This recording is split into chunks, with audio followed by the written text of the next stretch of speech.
For most people, resilience looks like endurance. Staying busy, staying driven, staying switched on. Halfway through, I just collapsed and fell over. I was looking up at the floor, everything was silent, and everyone was looking at me. Why do we still treat burnout as, say, a personal failure rather than a systems issue? The world got to see my performance, but my mum got to see a couple of things happened to me that just brought me to my knees. It's breathing, it's intentional breathing. Every time I take a breath with awareness, I am in recovery. I'm recovering, I'm in presence. If I broke it down to its simplest form, recovery is my ability to intentionally just watch my breath. It almost needs to be, instead of mindfulness, it needs to be almost mind emptiness. Yeah. It's almost like a rebrand to it as well, isn't it? Busy being busy really helped probably save Hannah's life. For most people, resilience looks like endurance. Staying busy, staying driven, staying switched on. Today's guest has spent decades working in the world of performance and human potential, helping others push further, think clearer, and achieve more. But behind the scenes, he was living in this state of always on himself until life forced a rethink that changed how he defined strength, recovery, and sustainable success. This conversation sits in the space between pressure and sustainability, where recovery isn't a luxury, but a foundation that makes everything else possible. Welcome to the podcast, Pete. Thank you. Yeah, I'm delighted to be here. When you said about a lifetime working in the fields that you said, I thought you were going to say you spent a lifetime being busy, because that's what I've definitely been doing for sure. Yeah. We like just to highlight it in the fields that you were in. Yeah. What sort of was the environment you grew up in? What did doing well or being successful look like around you when you were growing up? Well, I was kind of labeled with learning difficulties at 5 years old. So I think that set a kind of thought process that was very much that I'm not good enough. So I suppose success was, it's a really good question. I don't think I've ever really thought about it. I think it's how I got attention more than anything else. But I suppose outlets for success were being competitive and playing sport. So from a very early age, I'd play football, cricket, tennis, and I would be competitive. And I suppose winning where I thought I could be successful. From an academic point of view, definitely I was never going to be successful in that department. Well, that's what I thought anyway. Yeah. And at that sort of early stage, did you sort of feel pressure to prove yourself, or did that sort of come later? Well, at 5, I remember it. I remember being diagnosed with learning difficulties. And then at 6, I remember I was a real handful, because I think when I was 5, I felt discouraged. I must have felt discouraged by the fact that, hang on, I'm being labeled as being different to everyone else.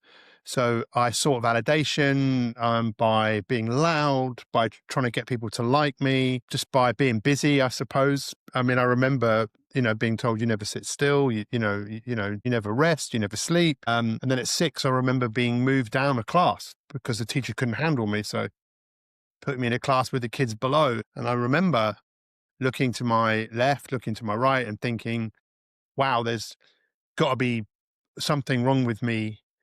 And I suppose I then, even more so, became obsessed with seeking validation and acceptance. Before the performance work that you've done latterly and done, what did showing up for you meant back then, sort of with the school or with your sport or early responsibilities? Well, it was all a performance. I look back now and realize my life was pretty much a performance, and I haven't stopped. It's only been over the last few years that I've kind of stopped showing up and trying to perform to the world and started to act more out of presence, rather than trying to prove myself to anyone. I've kind of gotten over that. If you really look at high performers, you'd realize that they have a balance between rest and recovery, and they know the importance of game face, but then learning to be quiet and still, whereas I never did that. So my whole life has been a performance. And what do you think that taught you about effort and self-worth early on? Well, I thought that to be successful, I just had to constantly be on. I had to strive. I had to push. I had to fight. And that's what I thought it was. But then coupled with the fact that I actually believed that stopping was dangerous. I really, really, really did believe that. So that is a recipe for serious burnout if you're performing because you want validation, and you think that that's what you need to do in order to be successful, coupled with a belief that stopping is dangerous. Then for me, it was just on. I was just on pretty much all the time. And when you stepped into your sort of early work life, what behaviors were sort of rewarded back then, or how did that shape how you showed up? Well, from a work point of view, I started at 9 years old. I remember my brother had a paper round and he was earning money. I went down to the paper shop and I said, "How old do you have to be a paper boy?" And they said, 11. And then the guy said, "So how old are you?" And I went, 11, even though I was 9. I did a paper round, and then it didn't take me long to work out I could do 3 paper rounds in the same time that my brother could do 1, because I learned how to do everything at speed. So performance was about speed, and I had loads of jobs, loads of. But I suppose it wasn't until I went to college, which is in a place that you know very well, in Cheltenham, that I started I did a degree in sports science, and then I started working as a fitness instructor, aerobics instructor, and um, that's where I kind of learned to perform, I suppose, professionally, where it kind of, I suppose, really mattered, where it was more of a career. What was that sort of the wiring? Was the what did that sort of wire into you that you always had to stay on then if you were in the aerobics instructor because you had to be high energy, the fitness instructor high energy, so it played into that narrative that you'd started early on with? Well, I found the perfect career. Because anyone that works in the health and fitness industry, we tend to be working when everyone else is, well, resting, I suppose, or not working. So early mornings, late at night. But if you work in that industry, everything seems to be about pace. It's about movement. So you're moving. So I picked an industry that was perfect for me because I could keep moving at pace. And I think I was always so frightened. I believe stopping was bad, but I was probably frightened to stop, to face my truth, to face my imposter syndrome, to really face how I felt about myself. And back then, how would you define what resilience was back then? Well, just never giving up, you know, and just being relentless. That whole thing. I'll sleep when I'm dead. I'll just keep going. I'll outwork you. I'll get up before you. I'll go to bed. I won't go to sleep. Live fast, die young. I don't know whether I wanted to die young, but that's what I thought success was. And I realize now, I was just kidding myself. Kidding yourself. And when you look back at that sort of early part of your career, what stands out the most from that phase of your life? Probably burnout. I mean, it's complete. It doesn't make sense in some respects because I had so much success to the outside world. By the time I was, I don't know, mid-20s, I'd created a weight loss program that was about behavioral change that had become very successful. I had written books. I then got on television. I had my own TV show. So to the outside world, everyone would think, look at all of the success that you have. But inside, I was an absolute mess. I mean, I was burning out. I didn't realize I was burning out until I did. I think I was 27. I was diagnosed with chronic fatigue. I was diagnosed with ME. Um, it's strange because if anyone knows what those conditions are like, you might look well. And I did kind of look well. I was big, strong, but I was just burnt out. And I had that for about 10 years. It was horrendous. And at that point, did you see any warning signs, or was that sort of the just price for performing at No, that level for so? no, no warning signs. No. I just thought it was normal. And then I was actually competing for a fitness competition, bit like High Rocks. This was in the 90s.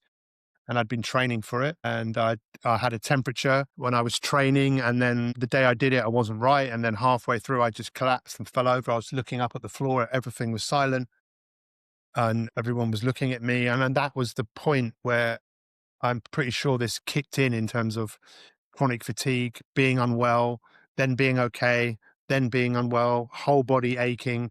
So at the height of my kind of fame and notoriety, recognition, no one really knew what was going on, apart from a few people close to me, like my mum. And that was interesting because the world got to see my performance, but my mum got to see which was horrendous for her because there were days I said, I don't want to wake up. I want to go to sleep. I don't want to wake up. I'm sick and tired of feeling sick and tired of. I used to run events all day, and some days I'd be exhausted before I start. And I would say to myself, I have absolutely no idea how I'm going to get through this. But somehow I always found a way. And what did that experience or that challenge teach you about who you believed you had to be? I believed I had. Oh, it's a great question. So the way I look at it in life, there's me that no one sees, and then there's the version of me that everybody sees. So let's say version one, version two. Version two to me was who I thought I had to be. And my investment in my life was always into that person, not into my true self, my authentic self, if you like. So I've spent years investing into this version that I wanted the world to see that I was, because I thought that's where. So I suppose that's one of the things I've learned, that was just a performance, that was just a part I had to play. But it was fascinating what finally got me to the point of realizing that, because it wasn't what I would ever have wanted to have happened, but it's been the making of me, I suppose. Yeah. And do you remember, did you have a realization that you just couldn't outperform this time? As you mentioned, you'd sometimes go to live events and you were there and you had to. Yeah, yeah. I think I'd spent my life trying to outrun myself. I can't outrun the world, but I tried to outrun myself, and I couldn't.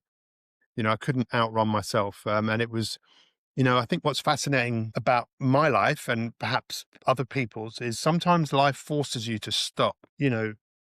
And those moments where everything changes, and then all of a sudden life is never the same again. And they can be great moments, but often they're not. Often it's something devastating happens where all of a sudden you have to stop. And that can be tragedy, it can be death, it can be diagnosis, it could be the birth of a child, and then all of a sudden life is just completely different. You think it can never be the same as what it was. And what a couple of things happened to me that just brought me to my knees. So And how difficult was it to sit still with stillness when your identity had been all about momentum? well, grief for me is the one thing I couldn't outrun, even if I wanted to outrun. Well, I probably could have tried to outrun it, but it was so painful that I just had to sit with it. I couldn't ignore it. There were times where I just think, oh, I just want to go to bed, and I don't. I'll wake up tomorrow, I'll be okay. But it brought me to my knees, and it brought me to the place where not did I not just slow down, but I stopped. Yeah, just like I'm stopping now, which can feel uncomfortable. You're like going, "What's going on here?" And that's what stopping can be like. What do I do? Do I have to say anything? Do I have to do anything? In a world that says we have to be something or someone, why can't we just stop and be? Yeah. Which actually is what psychology means. Psychology means the study of your being. How can to study your being, you have to stop. You have to bring your attention to where you are. You have to be intentional. Yeah, I was listening to an audiobook with a Shaolin monks or the spirit or the Shaolin spirit or something like that. And they said in the early chapters about, can you be with a tree and just be present with a tree? So not how beautiful it is, not how tall it is, not how quiet it is, but just be with a tree. And you're like, wow. When you actually sit with that for a moment, it's quite impressive to say, could I actually sit with a tree without any other thought, without anything else going through? It's quite a lovely state. Well, I'm worked with some amazing coaches in my life. I worked with one coach for 16 years, and he was just the most incredible man. I've got a picture of him here. He was from the Philippines, and he got me into playing golf. And golf is a fascinating game because all golf courses are designed to do two things: bring out the best in you, bring out the worst in you. That's why we have things like the bunker. Terms of war, traps, out of bounds, all of these things that are there to entrap you. But it's your response to what happens. It's not what happens, it's your response. And I remember him saying to me, once you hit the golf ball, look at anything in nature, whether it be a tree, the sky, whatever it might be, because it's present and you're not. And if you focus on something that's present, like I'm looking at a palm tree right now, it's forcing me to be present. And I'd spent my life performing. Now I realize that presence is more powerful than performance. I believe that to be true. My presence is more powerful than any performance I could put on. But if you can perform with presence, then that's what great athletes do. So, yeah. Well, you always hear with great athletes, they always seem to, if it's a team sport, they always have time on the ball, or they always find space in what seems to be a crowded environment. And that's probably maybe that presence mixed in with the showman side of it as well. Well, that's what we call being in the zone. And it's interesting, I just reflecting, talking to you, because so much of my career, of everything I did, started in Cheltenham. So the first sports person I worked with was a guy called Keith Arthurton, who used to play cricket for the West Indies. And I met him at Cheltenham Cricket Festival. I also came across a book called The Zone from a guy I was having Alexander technique with in Cheltenham. And that book was fascinating because it was all about transcendental experiences that people had had in sport, like Jack Nicklaus, the golfer, who believed he could will the ball into the hole. This whole thing with being at one with where you are and what you're doing, that all of a sudden time disappears and you are where you are.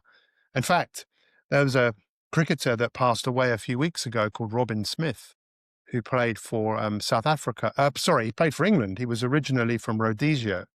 And David Gower was speaking about him on the television. And he said, Robin was fascinating. There were two Robins. There was the Robin that we played cricket with, who was unreal, just strong and powerful, who could take on anyone. And then he said there was this other Robin, which people didn't see, the one who had issues around confidence and who he was. And he said he had that battle for 60 years. And he said it was amazing how well he performed with that battle going on. But I suppose for some people, if you don't address your insecurities, you can block them out by doing something you're really good at. But I suppose finding peace in yourself is really where I suppose the real magic in life comes in. Because, I don't think being human is particularly easy. I think it's quite challenging to find peace in yourself, find love in yourself. But it's funny what wakes you up to make you appreciate who you are, what you have. Yeah, and that leads us nicely into sort of speaking a little bit more about recovery then in the latter part of your life at the moment, is that recovery and the resilience piece. And I'd love to spend a little bit of time here with that. For a long time, what did recovery actually mean to you, if it meant anything at all? Well, resilience seems to get all the limelight. And I think recovery really is the thing we should be focusing on, because let's just say, to be physically strong, to be resilient, you've got to train and you've got to overload your system. Yeah, great. But if you don't recover, then what's the point? You're just running yourself into the ground, which is something that I did. That I love the expression, if you're going to train hard, then rest harder, and recovery is still something that I'm learning about. I have a red light bed, I have a sauna, I stretch more.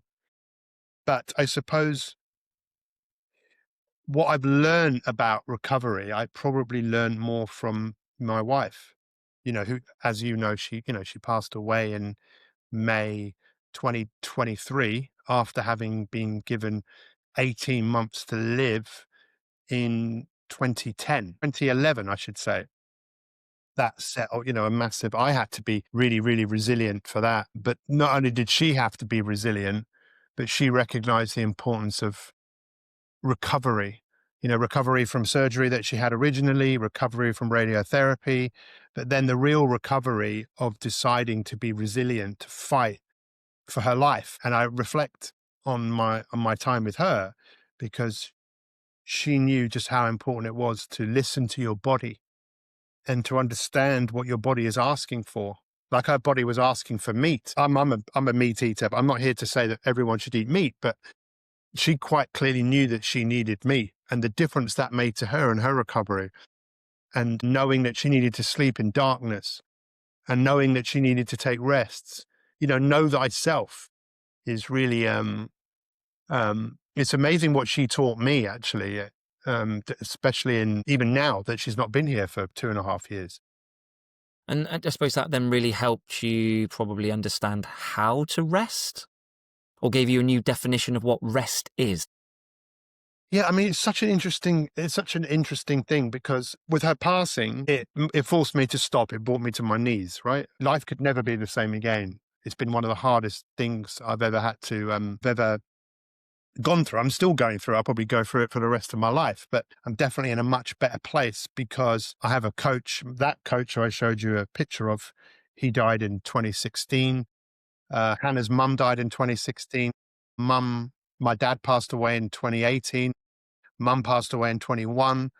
Hannah passed away in 23. So it's been a lot of death, a lot of grief, and a lot of soul searching. And now I've worked with a new coach for 4 years. And those conversations have really helped me look at myself and made me just appreciate.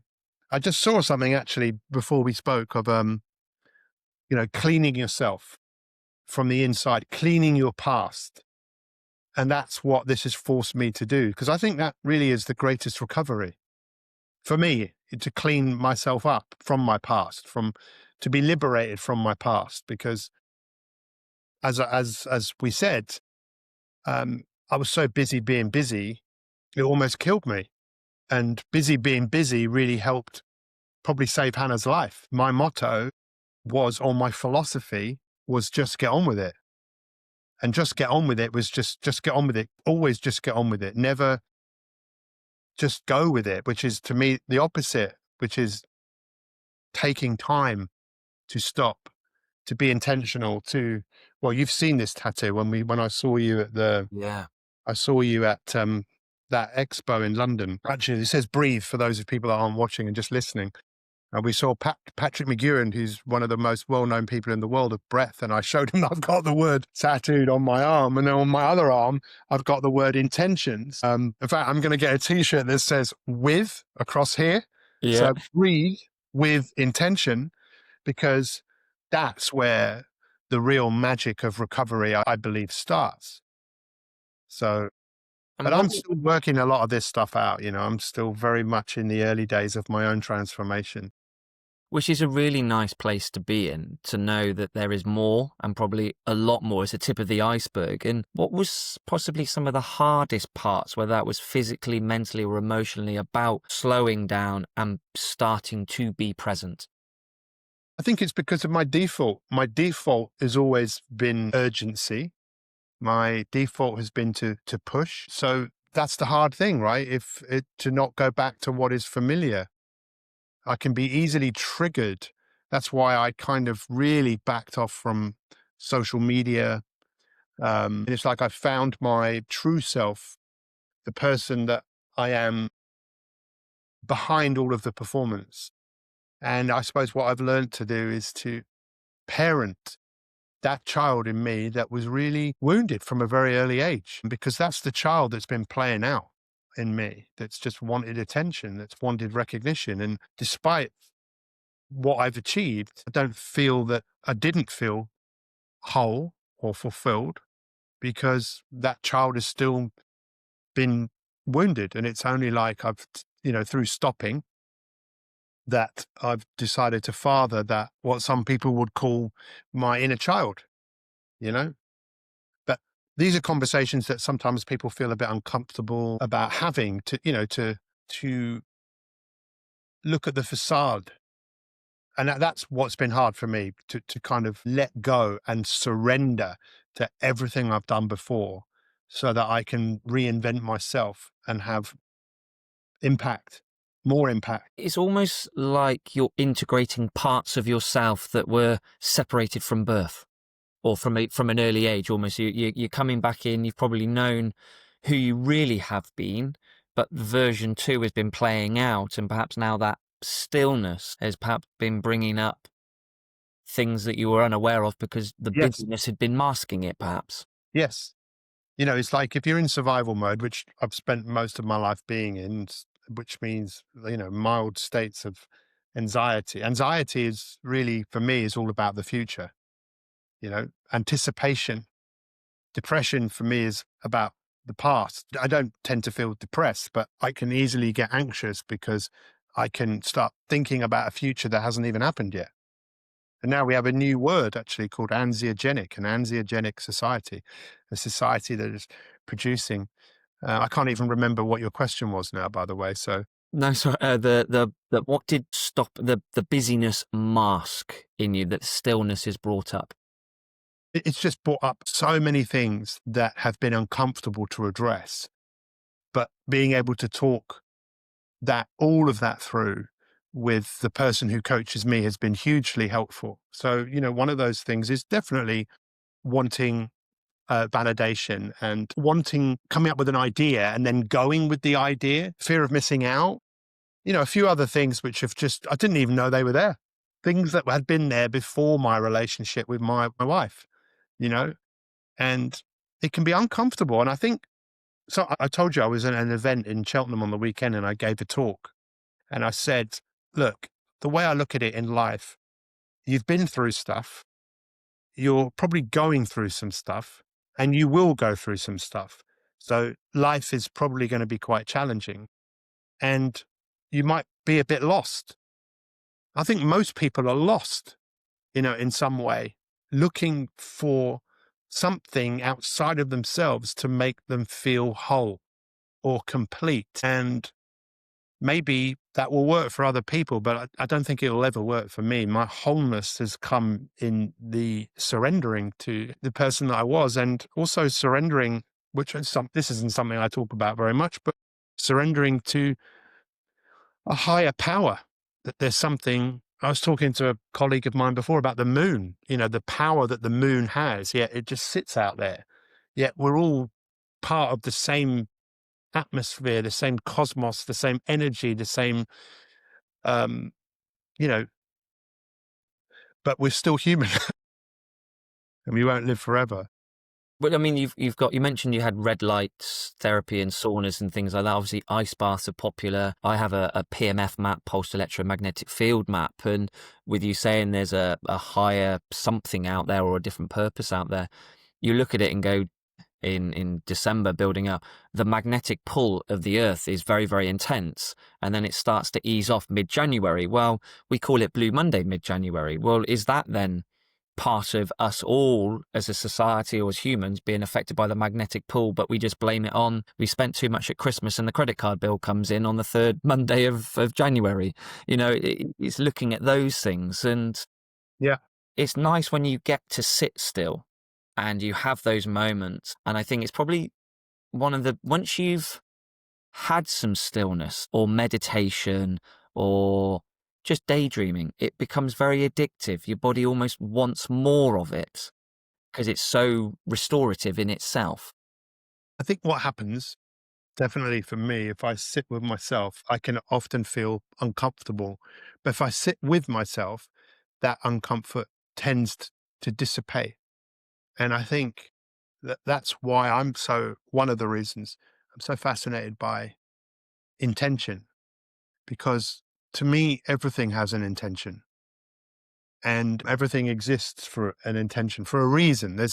And I'd say it's some form of growth, but with growth, there's resistance to the growth. So anything that grows is going to be challenged by the elements. And if we want to grow or make progress or let go of something or someone, there's probably going to be some resistance. But moving through the resistance, I think that's where the magic is, of letting go. Well, Seth Godin talks about the dip. You're here and then you come down and just wallow in the dip, and it takes a little bit more effort or something consistency to come out to the other side.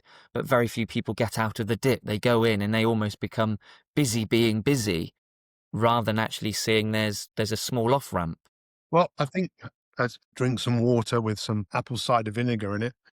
If we look at our world right now, it's fundamentally very different to how it was obviously a few years ago. And we see how it's becoming increasingly challenging for people to sit and be present. We all know what's happening with social media and technology, that it's, someone sent me something the other day about, he said, have you seen you can get an AI girlfriend? And I went, what are you talking about? He sent me something and I looked at it. I goes, I can't believe this. This, this is crazy, And I looked at it for a couple of minutes and then I think it's kind of stopped now, but I was just being fed the same thing over and over and over and over again. And so much of our decision process, so much of our attention is being hijacked. So more so than ever, I remember reading many years ago that someone who won the Nobel Prize in 1972 said the biggest problem in the world is too much information. And I was thinking, wow, 1972.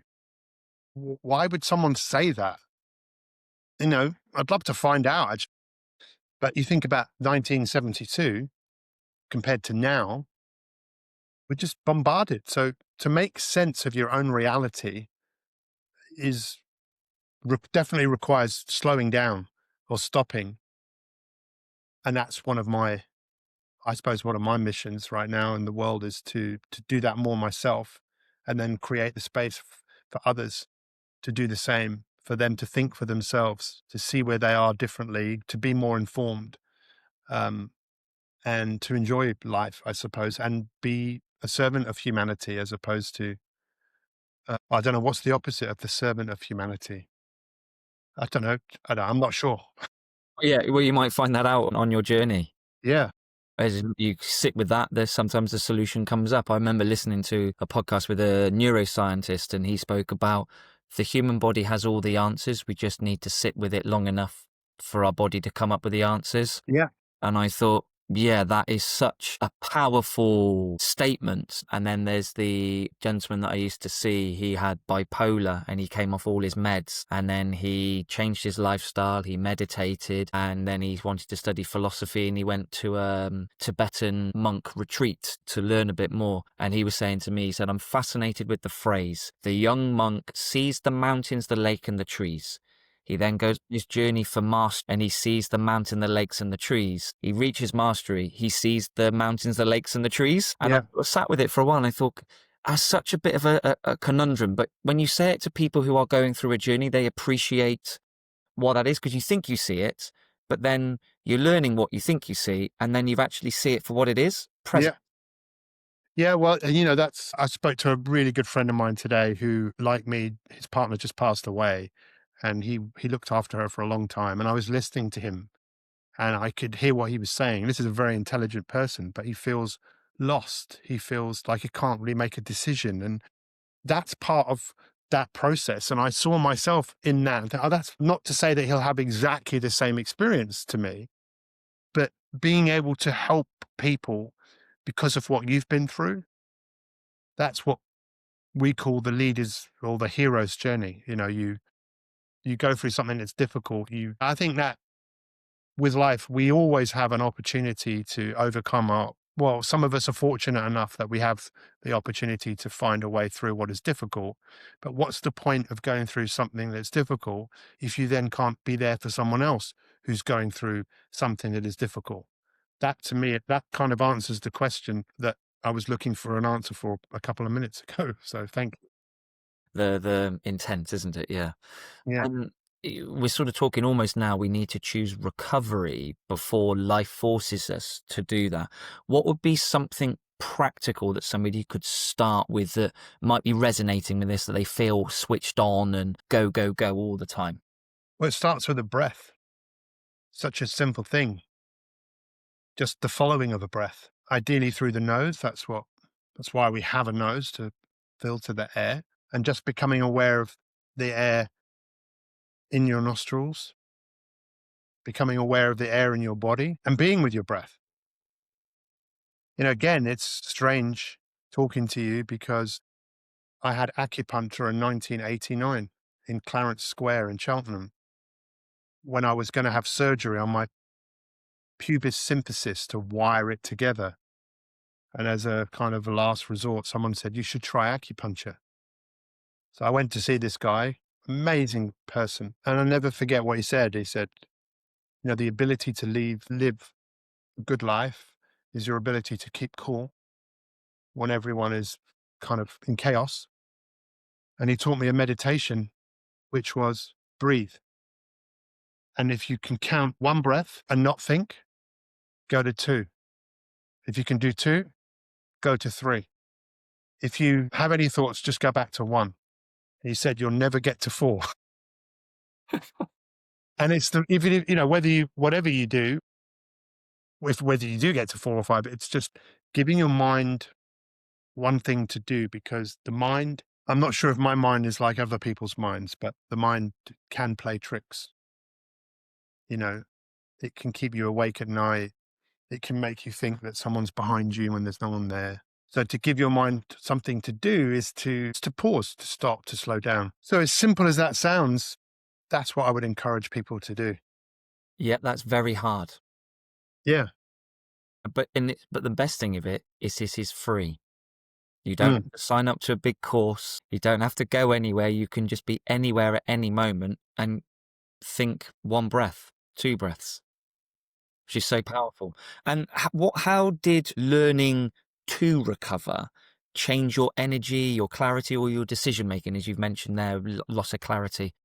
It's been completely transformational. It's got to a point where I'm less interested in learning from other people. I mean, learning people with the people I work with, but I feel like reading books and listening to podcasts and signing up to new courses. I'm kind of being more self-informed by my own intelligence and my own instincts and my own intuition. And it's amazing the ideas that come from creating time and space to be present. So I think that's such a beautiful thing when you can become more self-informed and become more aware. More in tune, isn't it? Or Yeah. living with intent. What you say about in tune, it's like, well, when are we in tune? Are we in tune when we're stressed, overly stressed? I'd say no, because we're not designed to be overly stressed. We can, but just not for long. And if we are able to stop and observe, maybe you become aware of, without judging or blaming or shaming or criticizing yourself, just to see how much of your life perhaps you're in a state of some sort of alert when you don't need to be. And when you're in alert, chances are you're not present, you're kind of ahead of yourself. And life doesn't have to be like that. I regret the times that I wish I would have been more present with my mum and dad, with my wife, but I can't go back in time. I can be more present with you. I can be more present with other people. That's why it's called, it sounds like a cliche. That's why it's called the present, because it is a wonderful present to be where you are. Because I'd say where you are, or where I am, is exactly where I need to be. I don't need to be anywhere else, even though sometimes I feel like I need to be doing this. I need to be out there, but no, I don't. This is where it's at.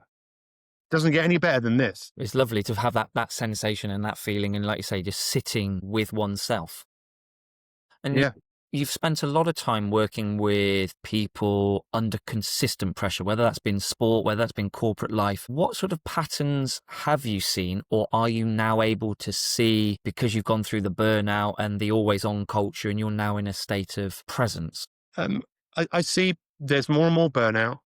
There's more and more people that are being asked to do more with less. I see how people are on so much of the time, so that they'll still be taking calls and emails on the weekend or the evening. I see how people are just lost more than ever. Yeah, I see that. And it'd be good to help some more people with that. Because I think high performance needs a different perspective. I think high performance is high recovery, high rest. That's where I wrote that thing about resilience. And I know it's quite a simplistic thing. I wrote this thing on LinkedIn about one of the most resilient things we could do is to recognize how important our recovery is, so that we are more resilient. Resilience means to be able to move through something that is difficult. People say it's bouncing back, but actually it's moving through. Moving through something that's difficult is a lot easier to do. Yes, if you're strong, if you have purpose, if you have, I'd say, faith as well, but also that you've recovered, that you're breathing. And you got fitness is described as the ability to maintain an intensity, recover, and then be able to maintain that same intensity again. So actually, we've got to, if we've put an app like this as a turret, you've got to make sure you have an equal, or if not more, downtime or recovery to be able to be fit again. Yeah, it's it's absolutely essential. And fitness and wellness is now starting to get much more attention. And I think that wellness is intentional breathing. You cannot be well without intentional breath work. You just forget it. Breath is everything. And it's the most undervalued, underappreciated, simple thing that we can all do to change your life by changing your breath, being conscious of your breath. Yeah. Well, so much of our body, even from a biological point of view, you've got the Krebs cycle, you've got different energy cycles, different systems, and they all need oxygen. So how do we get it in? Even if you just go, well, that sounds a bit not wishy-washy, but it doesn't sound like it's great for me. But even from a medical standpoint, there are systems, there are data, there are information, research papers that says our body needs oxygen. Yeah. So it brings it together. If we touch back onto the burnout and that sort of life there, why do we still treat burnout as, say, a personal failure rather than a systems issue? Because I think the way that society still kind of heroicizes, we still see symbols of success by what the accumulation of what someone has, how hard they work.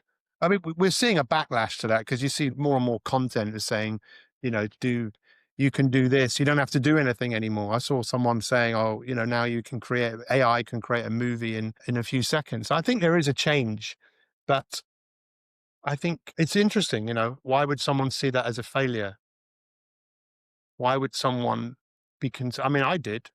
I definitely did. Being unwell is a failure. I think we still pride our success on the way that we look. And if you don't look well, then you're not what society deems success to be. So I can understand why people would see it as a failure, but I'd say it's a signal. Good, you're burnt out. There's something that needs to be addressed. That it could be a real journey to find out why. It could be a number of different things, right? From what you eat to how you think to the lack of activity. It could be and it's whether people want to slow down to look and to see the signs and then make improvements in a world that I just don't think we just see the reality of how difficult life is for people. Um, and how challenging it is. I do feel for anyone who's burnt out and fatigued to turn that around, especially if you don't have the energy, but don't hesitate in asking for help, so, I need help here. I think we're seeing more and more people all over the world actually putting their hand up and saying, you know what, can you help me with this? Because I don't want to be like this. It took me about 10 years to recover from chronic fatigue. Wow. Yeah. Which is a long time to Yeah. think about that and have that sort of, I suppose, almost sort of nagging up and down, up and down. Some days you'd feel on top of the earth, other days you'd be right back down almost in the bin, as it were, and Yes. picking yourself back up again. Yes. And I suppose it's getting away from ego, getting away from an identity and being comfortable with oneself rather than having to be a version 1, a version 2, a version 3. Yes. You can just be. Well, my identity was of someone who's helps people and is always busy. Oh, you're so busy. People still say that to me. Oh, you're so busy. And I'm like, no, I'm not. I'm not. I might look that way, or you might think they still think I am who I was, posting all the time. But yeah, your identity is a very complex issue, I think, but I definitely have that identity and, I'm definitely breaking it, really breaking it. I'm reinventing myself, which I think will be the greatest thing that I probably ever do, reinvent. Yeah, because we can. But no one can really do it for you. I think, that real deep, maybe someone can, but I haven't met that person yet. And I don't even think if they could do it for me, I'd want them to, I'd want to do that work. it comes back down to you can be taught something or you can learn how to do something or you can develop the skills in which to learn. It's far more rewarding, I feel, than having something taught to you and you're not knowing the why behind it or the reasons behind it. And I think self-development has to be a self journey. You can have other people to facilitate it with you, that, like you said with your friend this morning, you helping them go through grief. You're just maybe a little bit further along that journey than they are. And again, it might be you're going through grief, but you're both in a different vehicle for grief going through it, you know? Yes. So it's not one is right than the other. It's just a different vehicle on the similar And path. yeah, or teaching a person to fish. I mean, I've been working with some people in Uganda for quite a few years and supporting them in what they're doing. But the reason to support them is so that they eventually don't need the support. You know, like that whole thing of teach a man to fish so he can fish for himself. So, because, you know, what I've done and how I've turned myself around or turning myself around, I did it. I did the work. And when I started really helping people lose weight all those years ago in Cheltenham, I look back and I realized that so much of that was around people doing it as opposed to you telling them exactly what to do, because their success was something that they did. They owned it. It was theirs. It wasn't mine. And I think when you own something, you're much more likely to give it up because it's yours. You know, it just takes work. It takes effort. Unfortunately, it takes patience. So my posture used to be around busyness. My posture is much more, Pete's posture of patience is kind of where I'm at. Yeah, well, I was speaking to one of the dads at the local swimming pool, and he talks about having enough capacity. So he'd been in middle management and then he's gone beyond middle management now. But middle management, it was just firefighting. He had very little capacity left to deal with anything. He's gone above that, and he talks about make sure now when I go to meetings, there's an outcome, there's an objection, and if I can't offer any value, I step out and reserve my energy to be able to deal with a bigger task that may come across my desk that needs my full concentration. And I think that's then maybe learning boundaries, learning what you're really good at and where you've only got so much energy, but where does that energy need to go in order to get the biggest value from, say, a corporate world or even just in your life of where you want to invest your time, if we're having Yeah. a finite thing, isn't it? And all of that comes down to being intentional, slowing down, and being curious about what you're doing.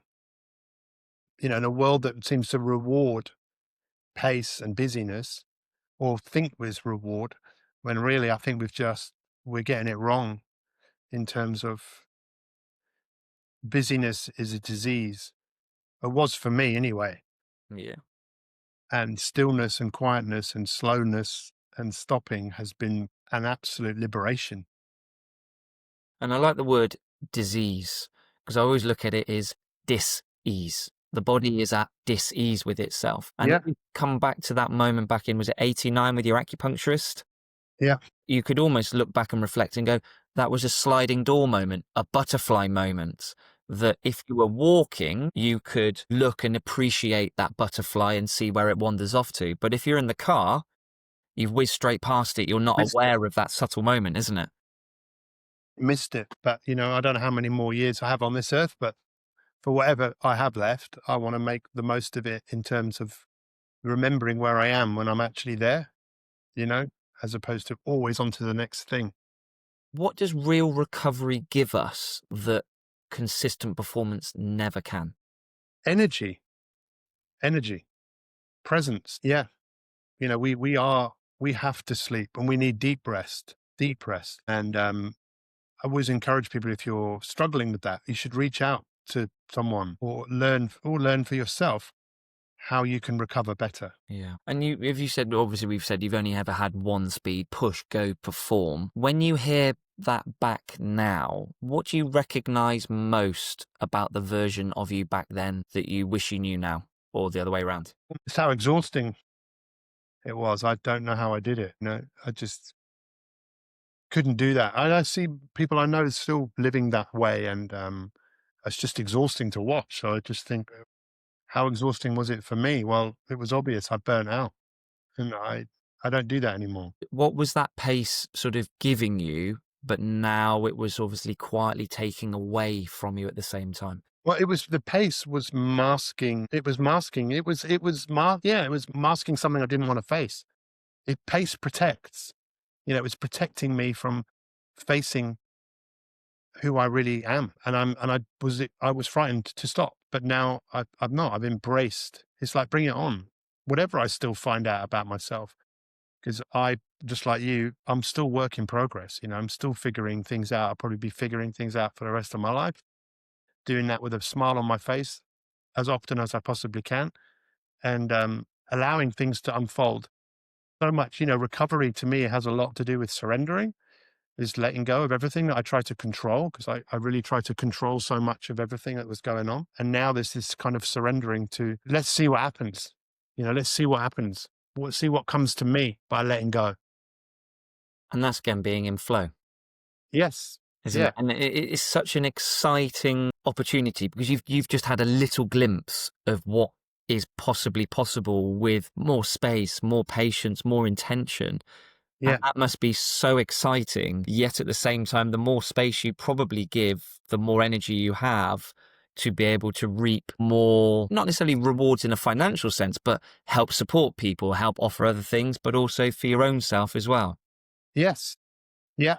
And it's still very early days. And I don't mind telling anyone I'm still in recovery, you know, recovery from burnout, recovering from the loss of my wife, just recovering from a lifetime of busyness. And Yeah. how would you redefine what recovery is now for you? It's breathing. It's intentional breathing. Every time I take a breath with awareness, I am in recovery. I'm recovering. I'm in presence. So I've been doing it, you know, as you and I have been talking, just being aware of what's happening on my breath. That's what recovery is for me. Yes, of course, sleep and eating well and lots of other little things. But if I broke it down to its simplest form, recovery is my ability to intentionally just watch my breath. Which is so powerful Very simple, easy to do, easy not to do. and uncomfortable for the first few times of doing it, I would imagine. Mm, yes. And that's probably will bring up, I'm almost thinking of like a pot of soup or a pan of soup on the stove or on the gas. It's sort of bobbling away.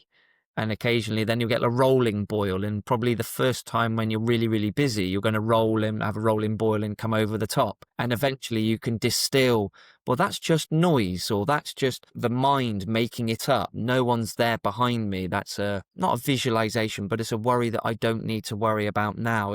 And then you start to then maybe see the real things, the deeper things that the body's trying to talk about. If we talk about the inner child work, we could use the analogy of we've all been in school and that one teacher says, oh, that little boy or little girl is naughty. Well, actually, if we zoomed out and rewound, you might have found that they were having a discussion with one of their friends that they fell out with, or they'd been told off by a teacher and it wasn't their fault, or they were dealing with something else in the playground and they only knew to act naughty because they didn't have the resources to deal with those emotions that they were dealing with. And it's the same as an adult. And I really enjoy listening to somebody was talking about just because we become an adult doesn't mean we mature, Yeah. reach maturation within ourselves. So you could actually have somebody at 70, 80 years old still behaving quite like a child because they haven't gone through those maturation cycles, Yep. which is self-development and self-discovery. Yeah. You know, we are so influenced by everything that's happened to us. Most of us are, right? And even with perhaps a privileged background, you know, the chances are there's things that have happened to you that have affected you. They could have been one-offs, they could have been a whole load of incidences. But to sort that out, to make sense of it, definitely requires a slowing down and, you know, make peace with your past, to heal from your past, but then also to be excited about the future. You know, because the other area of recovery is that I think we all need to be strong in order to deal with what's coming. You know, that's why training and sleeping and all these things are important, because life is probably going to continue to challenge us. But to meet those challenges with some sort of greater sense of purpose and you have some energy, it makes it a bit easier to navigate. And I think possibly if we go back to like the COVID times as well, a lot of people, again, I'm generalizing here, broad brushstrokes, change came about, whether that was they realized the partners weren't right for them and they went their separate ways, their job wasn't right for Because it them. stopped, because it forced them to stop. Yeah. It forced a lot of us to stop. And a lot of stuff came to the surface, like you said. And then I enjoyed some of that time of, I don't have to go anywhere. I don't have to, I can just be. I struggled with it. I wish it was happening now, in some respects, I think, but that tends to happen a little bit perhaps over Christmas, or it used to. But these days, Christmas is built around everyone building up towards one day. It's, humans are very interesting, and I think if you can be curious about the world that we're in and curious about yourself, you might learn to look at the world with a fresh pair of eyes and maybe be more empowered to make some better decisions. And you've obviously seen a lot of patterns everywhere and probably a lot more aware of it now from a place of stillness. What worries you the most about how normalizing it is to always be on and how it's becoming more sort of a badge of honor and identity people wear? I mean, that's a deep, deep question. And how concerned am I about it?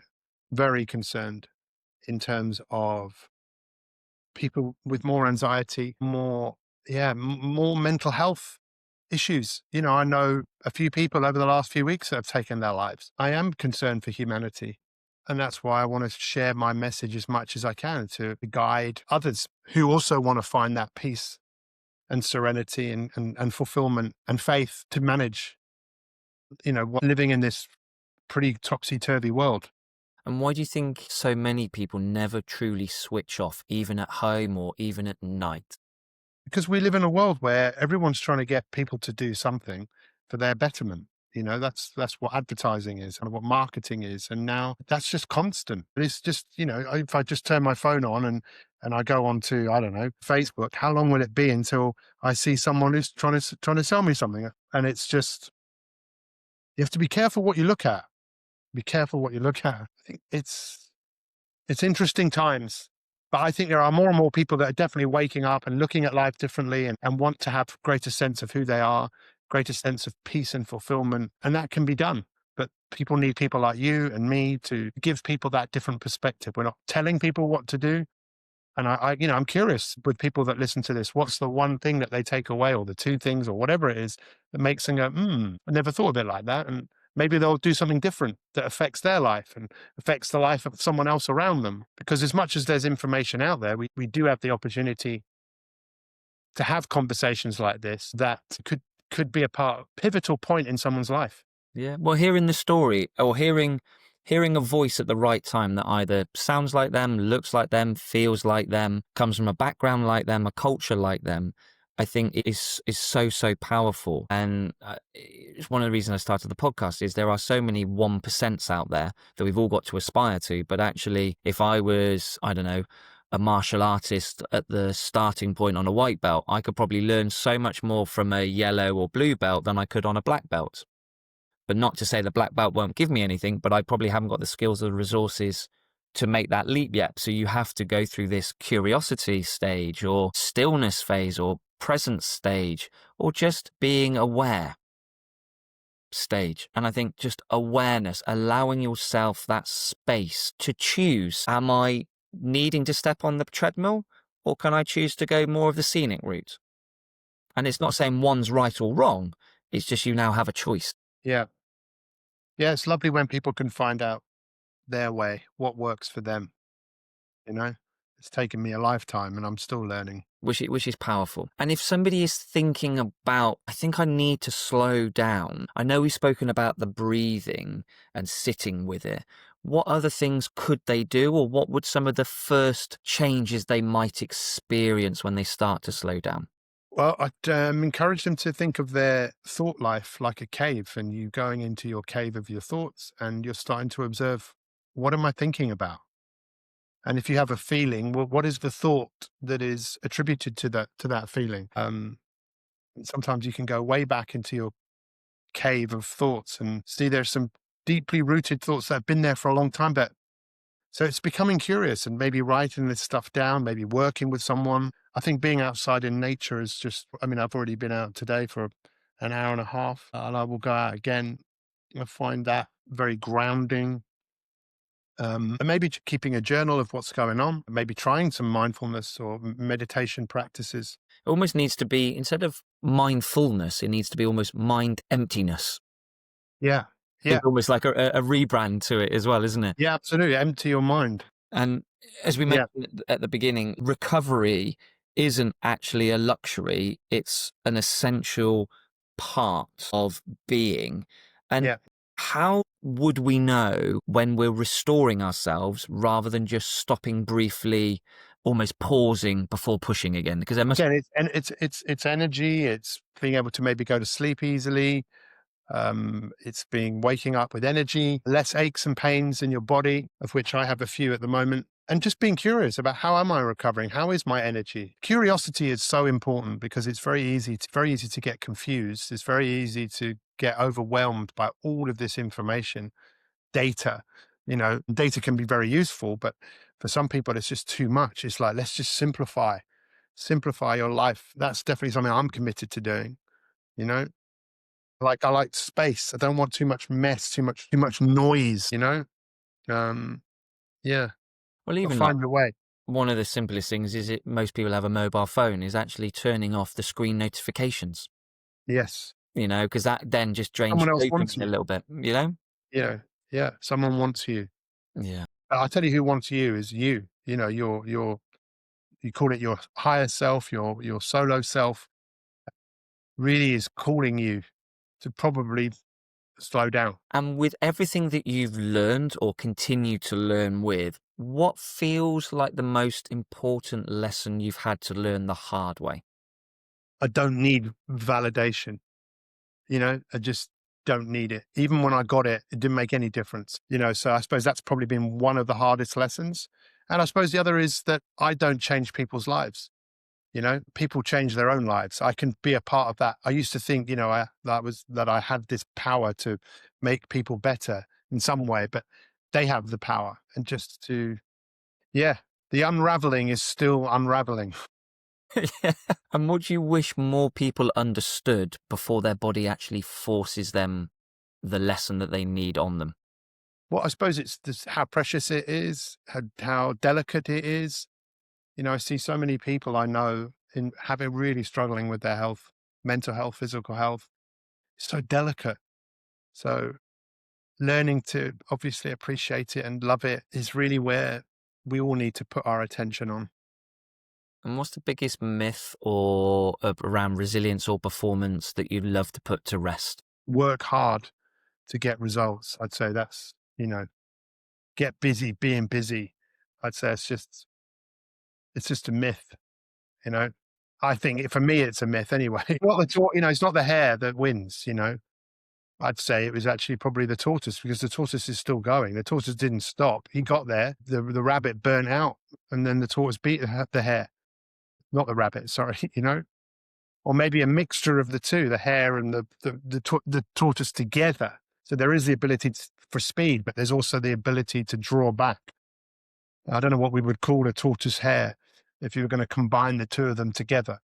Because I still like doing some things at speed, but I need to, that whole management, that's the management of self is so Is the important. thing.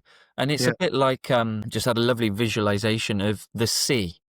The sea pushes to come in and it pulls to go out. But Yeah. there is also the point at low tide and high tide where sometimes it can be still, it can be calm. There are certain waves that come in with more force or more speed, and others that just gently lap at the shore. That's got to be a metaphor for life, surely, somewhere in there. 100%. And life is like the weather, you know?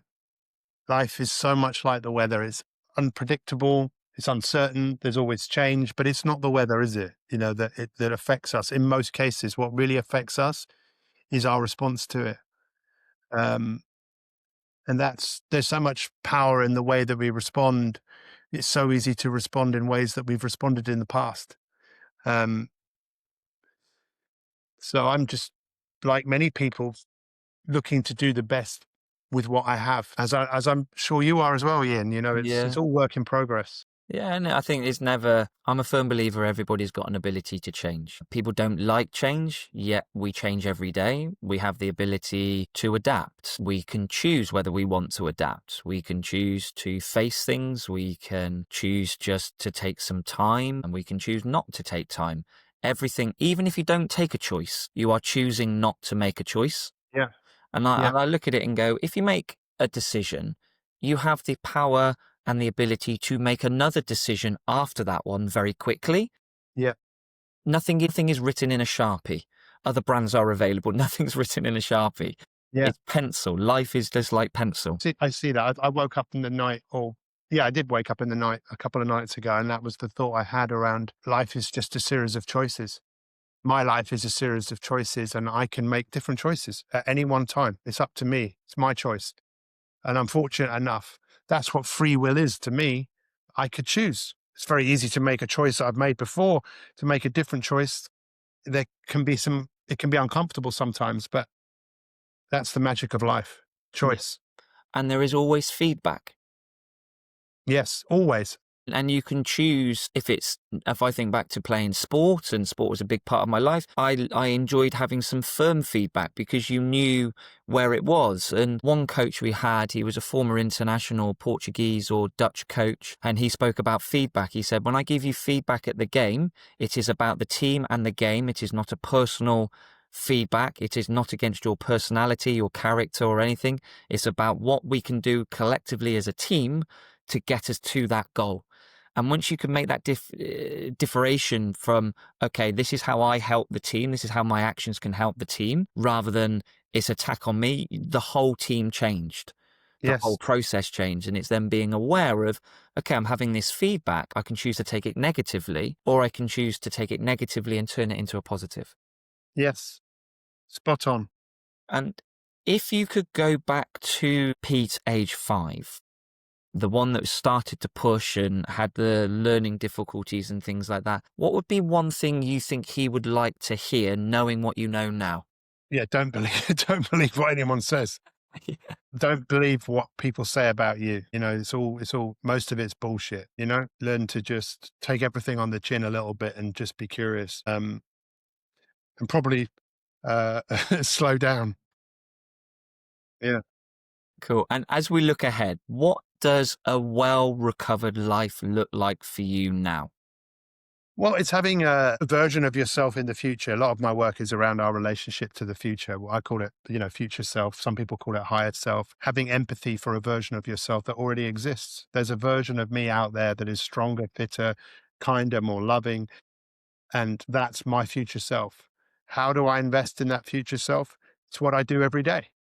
So I'm investing in my future today. If you don't have empathy for your future self, then why would you invest? Why would you take care of yourself? So that's what so much of my work is about. My personal work every day, coaching myself, investing in my future self by journaling, meditating, exercising. I don't do those things because they're a tick box exercise. I do them because they're investments in my future and my future self. How would we know when we're actually living with, if we call it alignment, or with a well-recovered self, rather than we're just sort of keeping up that sort of Well, just alignment? present. I think presence tells you everything.